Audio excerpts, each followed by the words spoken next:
దేవుని నామమునకు మహిమ కలుగునుగాక. అనుదిన పరిశుద్ధ గ్రంథ పఠనం. అక్టోబర్ 11. ప్రార్థన. దయగల తండ్రి, కృపగల దేవ, పరిశుద్ధడానికి వందనాలు, స్తోత్రాలు. గడిచిన దినములోని కృపలో జ్ఞాపకం చేసుకుని మరి ఒక నూతన దినము మా జీవితాల్లో ప్రవేశపెట్టినందుకు మీకు వందనాలు ప్రభువా. ఈ దినం వాక్యం ద్వారా మాతో మాట్లాడండి. వినిన వాక్యం మా హృదయాల్లో ఫలింపచేయమని యేసు క్రీస్తు అతి పరిశుద్ధ నామములో అడిగి వేడుకొనిచున్నాం మా పరమ తండ్రి. ఆమెన్. మత్తయి సువార్త 25-26 అధ్యాయములు. 25వ అధ్యాయము. పరలోక రాజ్యము తమ దివిటీలు పట్టుకుని పెండ్లి కుమారుని ఎదుర్కొనుటకు బయలుదేరిన 10 మంది కన్యకలను పోలియున్నది. వీరిలో 5 బుద్ధి లేనివారు, 5 బుద్ధి గలవారు. బుద్ధి లేనివారు తమ దివిటీలు పట్టుకుని తమతో కూడా నూనె తీసుకుని పోలేదు. బుద్ధి గలవారు తమ దివిటీలతో కూడా సిద్దెలలో నూనె తీసుకొని పోయిరి. పెండ్లి కుమారుడు ఆలస్యము చేయగా వారందరూ కునికి నిద్రించుచుండిరి. అర్ధరాత్రి వేళ ఇదిగో పెండ్లి కుమారుడు అతన్ని ఎదుర్కొన రండి అని కేక వినబడెను. అప్పుడు ఆ కన్యకులందరూ లేచి తమ దివిటీలను చక్కపరిచిరి గాని బుద్ధి లేని ఆ కన్యకులు మా దివిటీలు ఆరిపోచున్నవి గనుక మీ నూనెలో కొంచెం మాకు ఈడని బుద్ధిగలవారిని అడిగిరి. అందుకు బుద్ధిగల కన్యకులు మాకును మీకును ఇది చాలదేమో, మీరు అమ్మువారి వద్దకు పోయి కొనుక్కునిడని చెప్పిరి. వారు కొనబోవుచుండగా పెండ్లి కుమారుడు వచ్చెను. అప్పుడు సిద్ధపడి ఉన్నవారు అతనితో కూడా పెండ్లి విందుకు లోపలికి పోయిరి. అంతటా తలుపు వేయబడెను. ఆ తర్వాత తక్కిన కన్యకులు వచ్చి అయ్యా అయ్యా మాకు తలుపు తీయమని అడగగా అతడు మేము నెరగనని మీతో నిశ్చయముగా చెప్పుచున్నానెను. ఆ దినమైనను గడి అయినను మీకు తెలియదు గనుక మెలకువగా ఉండుడి. ఒక మనుష్యుడు దేశాంతరమునకు ప్రయాణమై తన దాసులను పిలిచి తన ఆస్తిని వారికి అప్పగించినట్లుండును. అతడు ఒకనికి 5 తలాంతులను, ఒకనికి 2, ఒకనికి 1 ఎవని సామర్థ్యము చొప్పున వానికిచ్చి వెంటనే దేశాంతరము పోయెను. 5 తలాంతులు తీసుకున్నవాడు వెళ్ళి వాటితో వ్యాపారము చేసి మరి 5 తలాంతులను సంపాదించెను. అలాగుననే 2 తీసుకొనినవాడు మరి 2 సంపాదించెను. అయితే 1 తలాంతు తీసుకొనినవాడు వెళ్ళి భూమి త్రవ్వి తన యజమానుని సొమ్ము దాచిపెట్టెను. బహుకాలమైన తర్వాత ఆ దాసుల యజమానుడు వచ్చి వారి యొద్ద లెక్క చూచుకొనెను. అప్పుడు 5 తలాంతులు తీసుకొనినవాడు మరి 5 తలాంతులు తెచ్చి అయ్యా నీవు నాకు 5 తలాంతులు అప్పగించితివే, అవియుగాక మరి 5 తలాంతులు సంపాదించితిరని చెప్పెను. అతని యజమానుడు బలా నమ్మకమైన మంచి దాసుడా, నీవు ఈ కొంచెములో నమ్మకముగా ఉంటివి, నిన్ను అనేకమైన వాటి మీద నియమించెదను, నీ యజమానుని సంతోషములో పాలు పొందుమని అతనితో చెప్పెను. అలాగే 2 తలాంతులు తీసుకొనిన వాడు వచ్చి అయ్యా నీవు నాకు 2 తలాంతులు అప్పగించితివే, అవియుగాక మరి 2 తలాంతులు సంపాదించితిరని చెప్పెను. అతని యజమానుడు బలా నమ్మకమైన మంచి దాసుడా, నీవు ఈ కొంచెములో నమ్మకంగా ఉంటివి, నిన్ను అనేకమైన వాటి మీద నియమించెదను, నీ యజమానుని సంతోషంలో పాలు పొందమని అతనితో చెప్పెను. తరువాత 1 తలాంతు తీసుకుని వాడు వచ్చి అయ్యా నీవు విత్తని చోట కోయువాడవును, చల్లని చోట పంట కూర్చుకొనివాడునైనా కఠినుడవని నేను ఎరుగుదును గనుక నేను భయపడి వెళ్ళి నీ తలాంతును భూమిలో దాచిపెట్టి తిని ఇదిగో నీది నీవు తీసుకొనుమని చెప్పెను. అందుకు అతని యజమానుడు వానిని చూచి సోమరమైన చెడ్డదాసుడా, నేను విత్తని చోట కోయువాడను, చల్లని చోట పంట కూర్చుకొనువాడనని నీవు ఎరుగుదువా? అట్లయితే నీవు నా సొమ్ము సాహుకారుల యొద్ద ఉంచవలసి ఉండనే, నేను వచ్చి వడ్డీతో కూడా నా సొమ్ము తీసుకొని ఉందిని అని చెప్పి ఆ తలాంతును వాని యొద్ద నుండి తీసివేసి 10 తలాంతులు గలవానికి ఇయ్యుడి, కలిగిన ప్రతివానికి ఇయ్యబడును, అతనికి సమృద్ధి కలుగును, లేనివాని యొద్ద నుండి వానికి కలిగినదియు తీసివేయబడును. మరియు పనికిమాలిన ఆ దాసుని వెలుపటి చీకటిలోనికి త్రోసివేయడి, అక్కడ ఏడుపును పండ్లు కొరుకుటయు ఉండుననెను. తన మహిమతో మనుష్య కుమారుడు ఆయనతో కూడా సమస్త దూతలను వచ్చినప్పుడు ఆయన తన మహిమగల సింహాసనం మీద ఆసీనుడై ఉండును.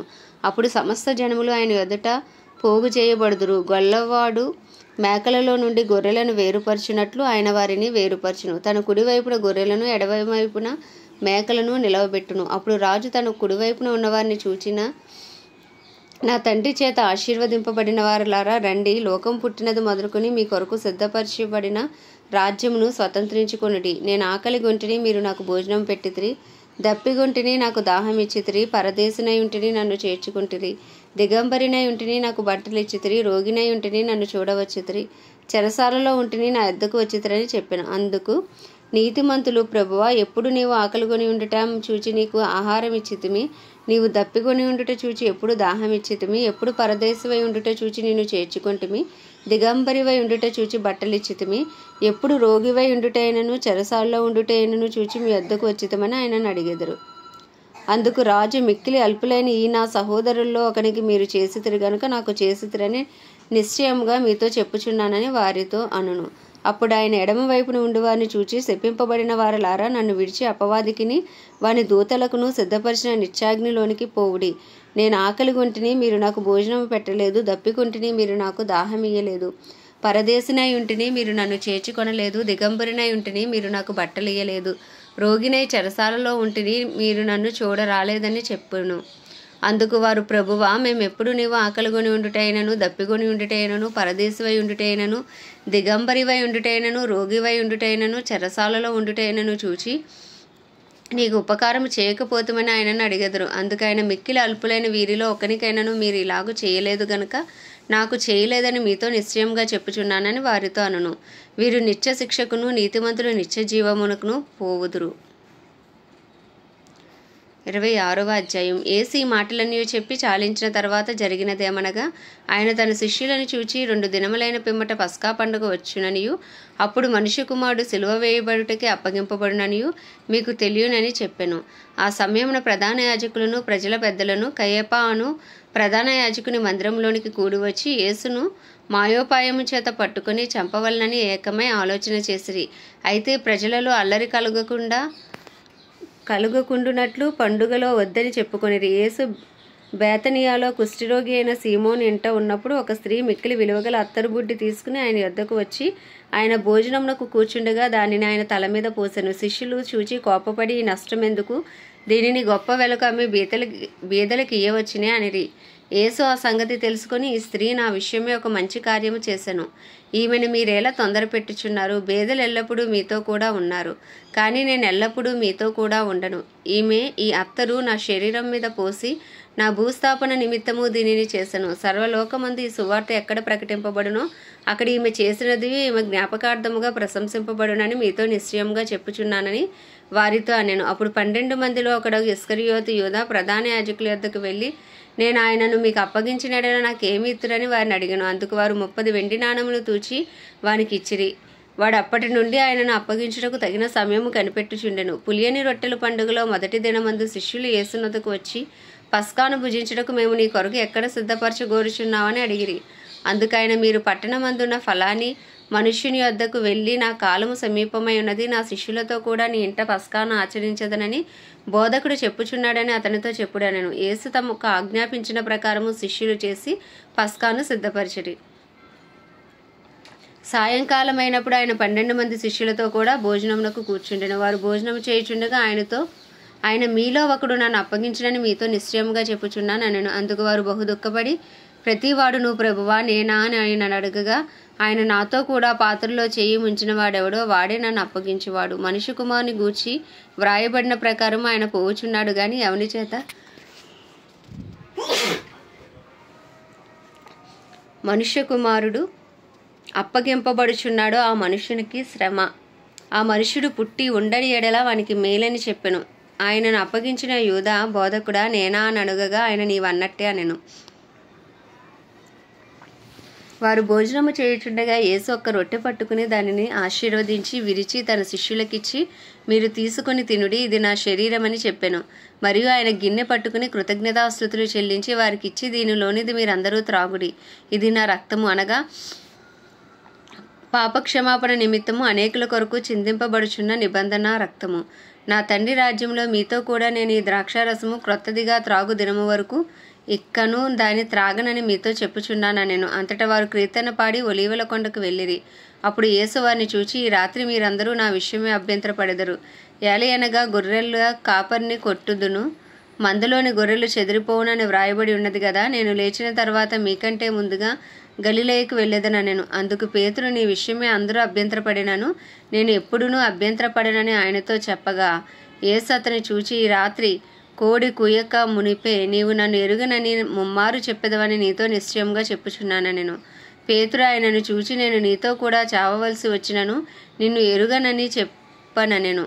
అదే ప్రకారము శిష్యులందరూ అనిరి. అంతటి యేసు వారితో కూడా గెత్సేమనే అనబడిన చోటికి వచ్చి, నేను అక్కడికి వెళ్ళి ప్రార్థన చేసి వచ్చే వరకు మీరు ఇక్కడ కూర్చుండుడని శిష్యులతో చెప్పి, పేతురును జబదెయ 2 కుమారులను వెంటబెట్టుకుని పోయి దుఃఖపడుటకును చింతాకాంతుడగుటకును మొదలుపెట్టెను. అప్పుడు యేసు, మరణమగునంతగా నా ప్రాణము బహు దుఃఖములో మునిగి ఉన్నది. మీరిక్కడ నిలిచి నాతో కూడా మెలకుగా ఉండడని వారితో చెప్పి కొంత దూరం వెళ్ళి సాగిలపడి, నా తండ్రి, సాధ్యమైతే ఈ గిన్నె నా యొద్ద నుండి తొలగిపోనిమ్ము, అయినను నా ఇష్ట ప్రకారము కాదు, నీ చిత్త ప్రకారమే కానిమ్మని ప్రార్థించెను. ఆయన మరలా శిష్యుల యొద్దకు వచ్చి వారు నిద్రించుట చూచి, ఒక గడి అయినను నాతో కూడా మేల్కొని ఉండలేరా? మీరు శోధనలో ప్రవేశింపకుండానట్లు మెలకుగా ఉండి ప్రార్థన చేయుడి. ఆత్మ సిద్ధమే గాని శరీరము బలహీనమని పేతురుతో చెప్పి మరలా 2వ మారు వెళ్ళి, నా తండ్రి, నేను దీనిని త్రాగితేనే గాని ఇది నా యొద్ద నుండి తొలగిపోవుట సాధ్యము కాని ఎడల నీ చిత్తమే సిద్ధించునుగాక అని ప్రార్థించి తిరిగి వచ్చి వారు మరలా నిద్రించుట చూచెను. ఏలయనగా వారి కన్నులు భారముగా ఉండెను. ఆయన వారిని మరలా విడిచి వెళ్ళి ఆ మాటలే చెప్పుచూ 3వ మారు ప్రార్థన చేశాను. అప్పుడు ఆయన తన శిష్యుల యొద్దకు వచ్చి, ఇక నిద్రపోయి అలసట తీర్చుకొనిడి, ఇదిగో ఆ గడియ వచ్చి ఉన్నది, మనుష్య కుమారుడు పాపుల చేతికి అప్పగింపబడుచున్నాడు, లెండి వెళ్ళుదము, ఇదిగో నన్ను అప్పగించువాడు సమీపించి ఉన్నాడని వారితో చెప్పెను. ఆయన ఇంకనూ మాట్లాడుచుండగా 12 మందిలో ఒకడు యూదా వచ్చెను. వారితో కూడా బహుజన సమూహము కత్తులు గుదీలు పట్టుకుని ప్రధాన యాజకుల యొద్ద నుండి ప్రజల పెద్దల యొద్ద నుండి వచ్చెను. ఆయనను అప్పగించువాడు నేను ఎవరిని ముద్దు పెట్టుకొందునో ఆయనే యేసు. ఆయనను పట్టుకుంటేనే వారికి గుర్తు చెప్పి వెంటనే యేసునొద్దకు వచ్చి, బోధకుడా, నీకు శుభమని చెప్పి ఆయనను ముద్దు పెట్టుకొనెను. యేసు, చెలికాడా, నీవు చేయవచ్చినది చేయమని అతనితో చెప్పగా వారు దగ్గరకు వచ్చి ఆయన మీద పడి ఆయనను పట్టుకొనిరి. ఇదిగో యేసుతో కూడా ఉన్నవారిలో ఒకడు చెయ్యి చాచి కత్తి దూసి ప్రధాన యాజకుని దాసుని కొట్టి వాని చెవి తెగనరికెను. యేసు, నీ కత్తి వరలో తిరిగి పెట్టుము, కత్తి పట్టుకుని వారందరూ కత్తి చేతనే నశింతురు. ఈ సమయమున నేను నా తండ్రిని వేడుకొనలేననియు, వేడుకొని నీడల ఆయన 12 సేనా వ్యూహముల కంటే ఎక్కువ మంది దూతలను ఇప్పుడే నాకు పంపడనియు నువ్వు అనుకొనిచున్నావా? నేను వేడుకొని నీడల ఈలాగు జరగవలన లేఖనము ఎలాగు నెరవేరునని అతనితో చెప్పాను. ఆ గడిలోనే యేసు జనసమూహములను చూచి, బందిపోటు దొంగ మీదకు వచ్చినట్లు కత్తులతోనూ కుదీలతోనూ నన్ను పట్టుకొని వచ్చితరా? నేను అనుదినము దేవాలయంలో కూర్చుండి బోధించుచున్నప్పుడు మీరు నన్ను పట్టుకొనలేదు. అయితే ప్రవక్తల లేఖనములు నెరవేరినట్లు ఇదంతయు జరిగినని చెప్పాను. అప్పుడు శిష్యులందరూ ఆయనను విడిచి పారిపోయిరి. యేసును పట్టుకొనిన వారు ప్రధాన యాజకుడైన కయపా యొద్దకు ఆయనను తీసుకొని పోగా అక్కడ శాస్త్రులను పెద్దలను కూడి ఉండరి. పేతురు ప్రధాన యాజకుని ఇంటి ముంగిట వరకు ఆయనను దూరం నుండి వెంబడించి లోపలికి పోయి, దీని అంతమేమవునో చూడవలనని బంట్రోతులతో కూడా కూర్చుండెను. ప్రధాన యాజకులను మహాసభ వారు అందరూ యేసును చంపవలనని ఆయనకు విరోధముగా అబద్ధ సాక్ష్యం వెదుకుచుండిరి. కానీ అబద్ధ సాక్షులు అనేకులు వచ్చినను సాక్ష్యమేమీ దొరకలేదు. తొదకు 2 మనుషులు వచ్చి, వీడు దేవాలయమును పడగొట్టి 3 దినములలో దాన్ని కట్టగలడని చెప్పిననిరి. ప్రధాన యాజకుడు లేచి, నీవు ఉత్తరమేమీ చెప్పవా? వీరు నీ మీద పలుకుచున్న సాక్ష్యమేమని అడగగా యేసు ఊరకుండెను. అందుకు ప్రధాన యాజకుడు ఆయనను చూచి, నీవు దేవుని కుమారుడైన క్రీస్తువైతే ఆ మాట మాతో చెప్పుమని జీవం గల దేవుని తోడని నీకు ఆనబెట్టుచున్నానెను. అందుకు యేసు, నీవన్నట్టే, ఇది మొదలుకుని మనుష్య కుమారుడు సర్వశక్తి కుడిపార్శ్వమును కూర్చుండటయు ఆకాశ మేఘారుడే వచ్చుటయు మీరు చూతురని చెప్పగా ప్రధాన యాజకుడు తన వస్త్రము చింపుకుని, వీడి దేవదూషణ చేసెను, మనకిక సాక్షులతో పని ఏమి? ఇదిగో ఈ దూషణ మీరు ఇప్పుడు విన్నారు, మీకేమి తోచుచున్నదని అడిగాను. అందుకు వారు, వీడు మరణమునకు పాత్రుడనిరి. అప్పుడు వారు ఆయనను ముఖం మీద ఉమ్మివేసి ఆయనను గుద్దిరి. కొందరు ఆయనను అరచేతులతో కొట్టి, క్రీస్తు, నిన్ను కొట్టిన వాడెవడో ప్రవచింపమనిరి. పేతురు వెలుపటి ముంగిట కూర్చుని ఉండగా ఒకడు చిన్నది ఆయన యొద్దకు వచ్చి, నీవును గలిలయుడగు యేసుతో కూడా ఉంటివి కదా అనెను. అందుకతడు, నేను ఉండలేదు, నీవు చెప్పు సంగతి నాకు తెలియదని అందరి ఎదుట అనెను. అతడు నడవలోనికి వెళ్ళిన తర్వాత మరి ఒక చిన్నది అతన్ని చూచి, వీడును నజరేయుడగు యేసుతో కూడా ఉండడని అక్కడి వారితో చెప్పగా అతడు ఒట్టు పెట్టుకొని, నేను ఉండలేదు, ఆ మనిషిని నేను ఎరుగునని మరలా చెప్పాను. కొంతసేపైన తర్వాత అక్కడ నిలిచి ఉన్నవారు పేతురు నొద్దకు వచ్చి, నిజమే, నీవును వారిలో ఒకడివే, నీ పలుకు నిన్ను గూర్చి సాక్ష్యం ఇచ్చుచున్నదని అతనితో చెప్పిరి. అందుకు అతడు ఆ మనిషిని నేను ఎరుగునని చెప్పి శపించుకొనుటకును ఒట్టు పెట్టుకొనుటకును మొదలుపెట్టెను. వెంటనే కోడి కూసెను. కనుక కోడి కూయక మునుపు నీవు నన్ను ఎరుగవని ముమ్మారు చెప్పెదరని యేసు తనతో అనిన మాట పేతురు జ్ఞాపకం తెచ్చుకుని వెలుపలికి పోయి సంతాపపడి ఏడ్చెను. ఆమేన్. దేవుడి పరిశుద్ధ వాక్యము మన వినికిడిలో దీవించునుగాక. ప్రార్థన. దయగల తండ్రి, కృపగల దేవ, పరిశుద్ధుడా, నీకు వందనాలు, స్తోత్రాలు. జీవాధిపతి, న్యాయాధిపతి, మృత్యుంజయుడా, మహాగరుడా, మహిమా ఘనతకు అర్హుడా, యోగ్యుడా, పూజ్యుడా, కృపను చూపుడికి ఐశ్వర్యవంతుడా, కృపా సత్య సంపూర్ణుడా, నీకు వందనాలు ప్రభువా. అయ్యా గడిచిన కాలం అంతా నీ రెక్కల చాటును మమ్మల్ని భద్రపరిచి ఆయుష్ను ఆరోగ్యంనిచ్చి మరి ఒక నూతన దినము మా జీవితాల్లో ప్రవేశపెట్టినందుకు మీకు వందనాలు ప్రభా. ఈ దినం వాక్యము ద్వారా మమ్మల్ని బలపరచండి అయ్యా. వాక్యము ద్వారా మాతో మాట్లాడినందుకు మీకు వందనాలు ప్రభా. దినదినము నాయన అయ్యా మిమ్మల్ని గూర్చి ఇంకనూ తెలుసుకుంటకు మాకు జ్ఞానమును దయచేయండి నాయన. అయ్యా మీకు మరింత సమీపంగా వచ్చుటకు నీ కృపను దయచేయమని వేడుకొంచున్నాం దేవా. నీకు వందనాలు. మా అపరాధములు, మా పాపములు, మా దోషములు, మా అతిక్రమములు, మా కుటుంబస్తుల పాపదోష అతిక్రమములను, శాపములను దయతో క్షమించండి, కొట్టివేయండి అయ్యా. మీ పరిశుద్ధ రక్తంతో కడిగి శుద్ధీకరించండి అయ్యా తండ్రి. నేనును నా ఇంటి వారిను యెహోవానే సేవించదన్న వాగ్దానం మా పక్షంగా నెరవేర్చండి అయ్యా. మాలో ఒంటరి అయిన వాడు 1000 మందగును, ఎన్నికలేని వాడు బలమైన జనమగును అని వాగ్దానాన్ని మా పక్షంగా నెరవేర్చండి అయ్యా. మా బంధువులు, మా స్నేహితులు, మా ఇరుగు పొరుగు అందరినీ నీ హస్తాలకు అప్పచెప్పుకుంటున్నాం. అందరికీ గొప్ప రక్షణ దయచేయండి అయ్యా. మా పట్టణంలో గొప్ప ఉజ్జీవాన్ని రగిలించండి.